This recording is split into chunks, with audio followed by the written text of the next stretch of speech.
পৃথিবীর প্রতি ১০০ জন মানুষের মধ্যে একজন সাইকোপ্যাথ।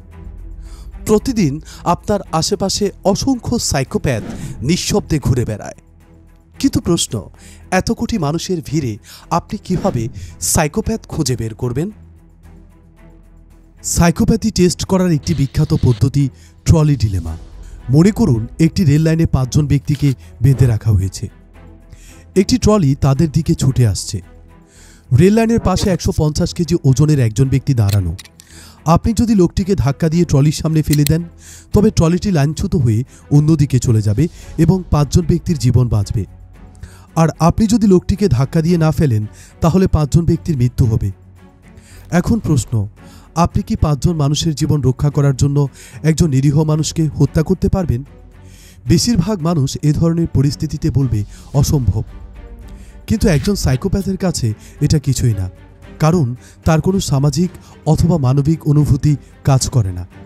তার কাছে মূল্যবান রিসোর্স এবং ডিজিট। চূড়ান্ত বিপজ্জনক মুহূর্তেও তারা কঠোর যৌক্তিক সিদ্ধান্ত নিতে পারে। মনে করুন আপনি একজন সাইকোপ্যাথকে বললেন আইনস্টাইনকে রক্ষা করার জন্য ৫ জন মানুষকে হত্যা করতে হবে।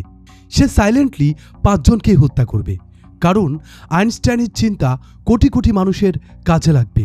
আবার আপনি যদি তাকে বলেন ৫ জন মানুষের জীবন রক্ষা করার জন্য একজন মানুষের অর্গান প্রয়োজন, সে প্রশ্নাতীতভাবে একজনকেই শেষ করে ফেলবে। সাইকোপ্যাথ সামাজিক ও মানবিক মূল্যবোধ বোঝে না, সে বোঝে লাভ অথবা লোকসান।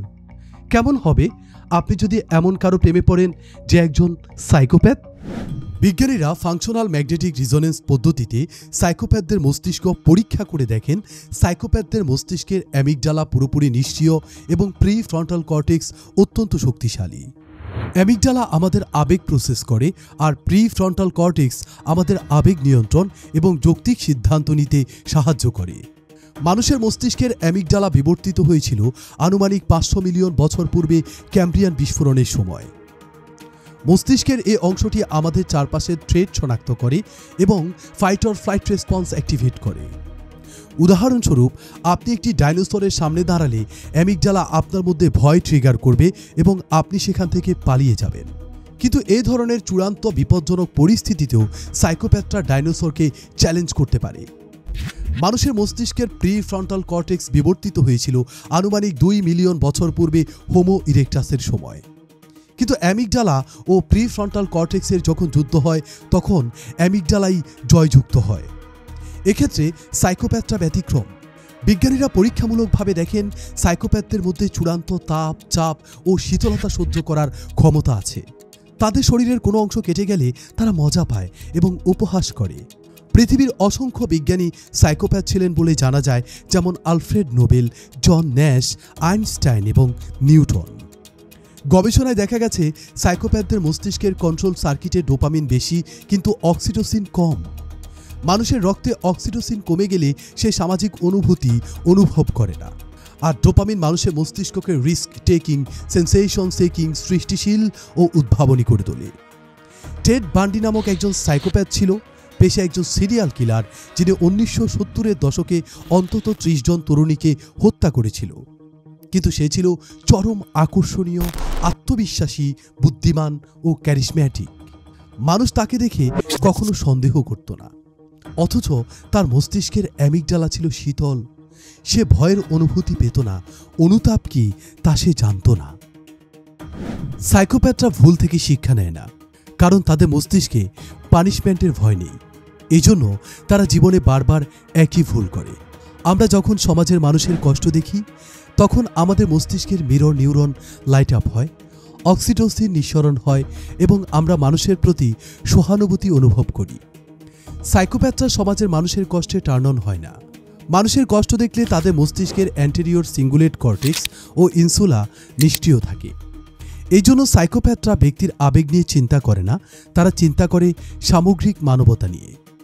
একজন সাইকোপ্যাথের পক্ষে সুনির্দিষ্ট কোনো একজন ব্যক্তিকে হত্যা করা কোনো ব্যাপার নয়, কিন্তু তারা মানবতার জন্য নিজের জীবনও উৎসর্গ করতে পারে। আপনি এখন প্রশ্ন করতে পারেন, কেন এই স্ববিরোধ? এই স্ববিরোধের পেছনে কারণ হলো, মানবতার জন্য কাজ করতে কোনো ব্যক্তির ইমোশন নিয়ে ভাবতে হয় না। মানবতা বিমূর্ত ও সামগ্রিক ব্যাপার। দূর থেকেও মানবতার উদ্দেশ্যে কাজ করা যায়। আইনস্টাইন একবার বলেছিলেন, আমি মানবতাকে ভালোবাসি, কিন্তু মানুষকে নয়। শুধু আইনস্টাইন কেন, পৃথিবীর অসংখ্য বিজ্ঞানী, দার্শনিক এবং মহামানব এক একজন সাইকোপ্যাথ ছিলেন। এরা ব্যক্তি মানুষকে সহ্য করতে পারে না। কোনো সুনির্দিষ্ট ব্যক্তির সাথে এরা বেশি দিন সার্ভাইভ করতে পারে না। উদাহরণস্বরূপ, আইনস্টাইনের ইকুয়েশন সমগ্র মানব সভ্যতার কাজে লাগে, কিন্তু তার ইকুয়েশন থেকে পারমাণবিক বোমা তৈরি হয়, যা হিরোশিমাকে ধ্বংসস্তূপে পরিণত করে। সাইকোপ্যাথদের মধ্যে সুনির্দিষ্ট কোনো ব্যক্তি বা গোষ্ঠীর প্রতি আবেগ নেই। তাদের চিন্তাভাবনা উচ্চমাত্রিকভাবে যৌক্তিক, বৈজ্ঞানিক এবং গাণিতিক। তারা এক একটি আর্টিফিশিয়াল ইন্টেলিজেন্স। সাইকোপ্যাথরা খুবই বিপজ্জনক, কিন্তু মানব সভ্যতার সামগ্রিক কল্যাণের জন্য গুরুত্বপূর্ণ।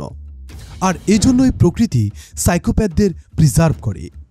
একটি থিওরি অনুসারে মানুষের মধ্যে সাইকোপ্যাথি বিবর্তিত হয়েছিল আনুমানিক 2 লাখ বছর পূর্বে। এটি এমন এক সময় যখন মানুষের সংখ্যা নাটকীয়ভাবে কমে যায় এবং 20,000-এ নেমে আসে। আনুমানিক 75,000 বছর পূর্বে টোবা আগ্নেয়গিরির বিস্ফোরণ পৃথিবীর আবহাওয়া মারাত্মকভাবে পরিবর্তন করে দেয়। এতে সূর্যের আলো অবরুদ্ধ হয়ে যায়, খাবারের অভাব এবং তীব্র শীতলতা দেখা দেয়, যার ফলে বহু প্রজাতি নিঃশেষ হয়ে যায়। এ সময় Neanderthal, Homo erectus, dragon man ও হোমো স্যাপিয়েন্স ঘন হারে বিলুপ্ত হয়। জনসংখ্যা কমতে কমতে একটি বিপজ্জনক সীমায় নেমে আসে। এই ধরনের চূড়ান্ত বিপজ্জনক একটি সময়ে এমন কিছু মানুষ তৈরি হয় যাদের প্রিফ্রন্টাল কর্টেক্স সক্রিয় কিন্তু অ্যামিগডালা নিষ্ক্রিয়। এমন একদল মানুষ যারা সেরোটোনিন অথবা অক্সিটোসিন নয়, বরং ডোপামিন পরিচালিত। এরা ছিল এমন এক মানব গোষ্ঠী যারা বিপদ ও ভয়ের প্রতি আনরিসেপটিভ। তারা নিজ ভূখণ্ড ছেড়ে দূর দূরান্তে মাইগ্রেট করে, হিংস্র পশুর সাথে যুদ্ধ করে এবং খাবারের উৎস আবিষ্কার করে। এরা মানব সভ্যতাকে আফ্রিকার জঙ্গল থেকে বের করে সমগ্র বিশ্বে ছড়িয়ে দেয়। বিজ্ঞানীরা ইঁদুরের মস্তিষ্কে ডোপামিন ইনজেক্ট করে দেখেন, ডোপামিন ইনজেক্ট করার পর তারা বাক্স থেকে বেরিয়ে যায়। সাইকোপ্যাথদের মস্তিষ্কে ডোপামিন সেন্সিটিভিটি বেশি, যেই জন্য তারা এক জায়গায় স্থির থাকতে পারে না। তারা পৃথিবী জয় করে, মঙ্গলে অবতরণ করে অথবা মাল্টিভার্সের দরজা খুলতে চায়। সাইকোপ্যাথরা নিজেদের প্রোপেট এবং সুপারম্যান মনে করে। তারা গ্র্যান্ডিওস ডিলুশনে আক্রান্ত এবং তারা মনে করে তারা ঈশ্বরের মেসেঞ্জার। ম্যাথমেটিশিয়ান জন ন্যাশ মনে করতেন তার মস্তিষ্কে এলিয়েনরা সিগন্যাল পাঠায়। সাইকোপ্যাথরা মনে করে সমগ্র বিশ্বই তাদের শত্রু, যেমন টেসলা এবং নিউটন। একজন সাইকোপ্যাথ নার্সিসিস্ট ও মিথ্যাবাদী হয়।